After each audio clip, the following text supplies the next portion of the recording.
Elle a surpris tout le monde. La neige s'est mise à tomber ce matin pendant l'heure de pointe. Très vite, toutes les rues de la capitale sont devenues des patinoires avec des véhicules incontrôlables. Écoutez ces réactions et ces témoignages recueillis par Sabine Ringelheim et Anaïs Le Tiex. Ça a été pour vous pour rouler ce matin? Très difficilement. Ça glisse. Pour monter ici la chaussée d'Acht, c'est pas facile. J'ai mis plus de 10 minutes pour monter. Oui, il n'y avait pas de selle, il n'y avait pas d'épandage. Par où vous êtes passé? Je me pose la question, il n'y a rien. Ça fait déjà plus de 30 minutes que j'attends. Il y a un accident là-bas. Alors voilà. C'est quel bus que vous attendez? 66. C'est toujours comme ça en fait ici.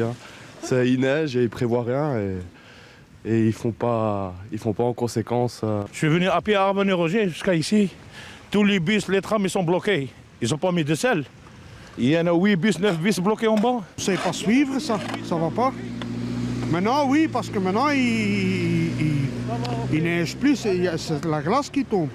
Mais on doit faire tout le passage piéton, faire des petits chemins où il n'y a pas de maison quoi, mais il y a beaucoup de boulot.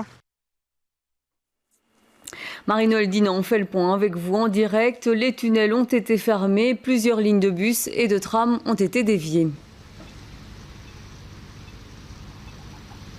Et vous le voyez, je me trouve ici juste à l'entrée du tunnel Léopold II. Il est toujours fermé à l'heure où je vous parle, mais progressivement, Bruxelles Mobilité rouvre certains tunnels. Ils ont été fermés tout simplement parce que c'était une vraie patinoire. Les entrées et les sorties de la petite ceinture étaient très glissantes. Il y a eu plusieurs accidents.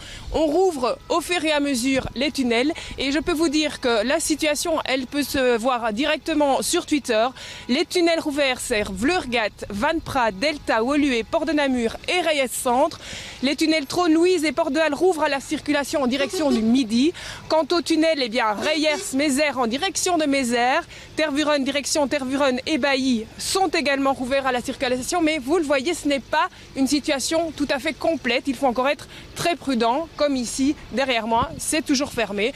Bruxelles Mobilité examine la possibilité de rouvrir les tunnels heure par heure, minute par minute. Alors, deuxième point, nous avons croisé pas mal de bus en difficulté, notamment la ligne 49 ici, où les chauffeurs nous ont dit on cogne les bordures, on risque d'écraser des piétons si on continue à rouler avec cette neige et cette gadoue. Donc, plusieurs bus sont rentrés au dépôt.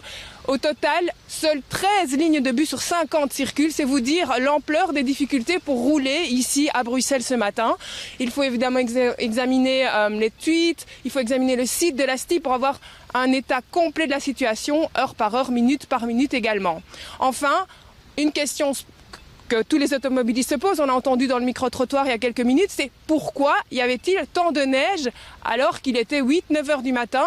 Qu'ont fait les épandeuses? Eh bien, les épandeuses, elles sont bien sorties cette nuit. Elles avaient prévu d'épandre, elles savaient qu'il allait neiger. Malheureusement, la pluie a chassé le sel. Résultat des courses, après l'heure de pointe seulement, les 19 circuits ont repris, les 19 épandeuses ont repris leur circuit sur les voiries régionales.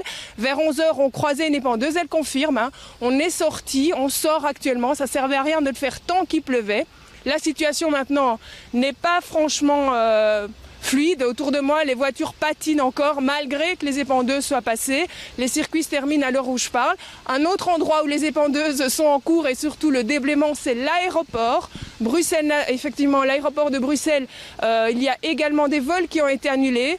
On demande aux passagers de consulter le site internet de l'aéroport. On parle quand même de 60 vols retardés, 90 vols annulés. Donc là aussi, on conseille d'aller sur les réseaux sociaux. C'est vraiment ça qu'il faut faire pour le moment parce que la situation, comme je vous le disais, elle évolue d'heure en heure. Merci Marie-Noël Dinan pour ce point complet en direct dans ce midi 30.